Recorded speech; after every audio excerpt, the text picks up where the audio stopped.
হত্যাসহ একাধিক মামলায় সাবেক সংসদ সদস্য ও কণ্ঠশিল্পী মমতাজ বেগমকে মানিকগঞ্জ আদালতে নেয়ার পথে আদালত চত্বরে ডিম ছুঁড়ে মারে উৎসুক জনতা।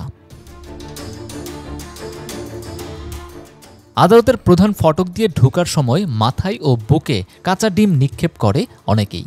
এ সময় অনেক পুলিশ কর্মকর্তার গায়েও ছড়িয়ে পড়ে সেই কাঁচা ডিম।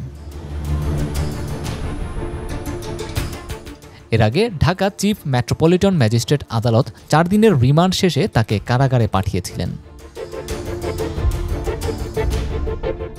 মমতাজ বেগম 2008 সালে আওয়ামী লীগের মনোনয়নে সংরক্ষিত নারী আসন থেকে প্রথমবার জাতীয় সংসদ সদস্য নির্বাচিত হন। পরে 2014 ও 18 সালে মানিকগঞ্জ 2 আসন থেকে এমপি নির্বাচিত হন। তবে 2024 সালের জাতীয় নির্বাচনে তিনি দলীয় বিদ্রোহী প্রার্থী জাহিদ আহমেদ টুলুর কাছে পরাজিত হন।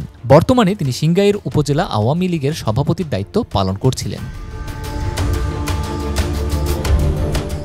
তার বিরুদ্ধে অপহরণ, চাঁদাবাজি, টেন্ডার নিয়ন্ত্রণ, চাকরি বাণিজ্য সহ বিভিন্ন অভিযোগে একাধিক মামলা রয়েছে মানিকগঞ্জ ও ঢাকার বিভিন্ন থানায়। এছাড়া এমপি থাকা অবস্থায় বিএনপির প্রতিষ্ঠাতা জিয়াউর রহমানকে নিয়েও বিতর্কিত মন্তব্য ও সংসদ অধিবেশনে গান গেয়ে আলোচনায় আসেন তিনি।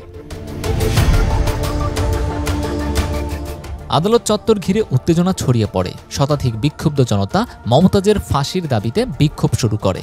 এছাড়া তারা ডিম ও জুতা ছুঁড়ে প্রতিবাদ জানায়। পুলিশ পরিস্থিতি নিয়ন্ত্রণ আনতে অতিরিক্ত নিরাপত্তা ব্যবস্থা গ্রহণ করে। মানিকগঞ্জ জেলা পুলিশের একজন ঊর্ধ্বতন কর্মকর্তা জানিয়েছে, মামলার তদন্তের স্বার্থে রিমান্ড চেয়ে আবেদন করা হলে আদালত 6 দিনের রিমান্ড মঞ্জুর করেছে। আইন অনুযায়ী পরবর্তী ব্যবস্থা গ্রহণ করা হবে।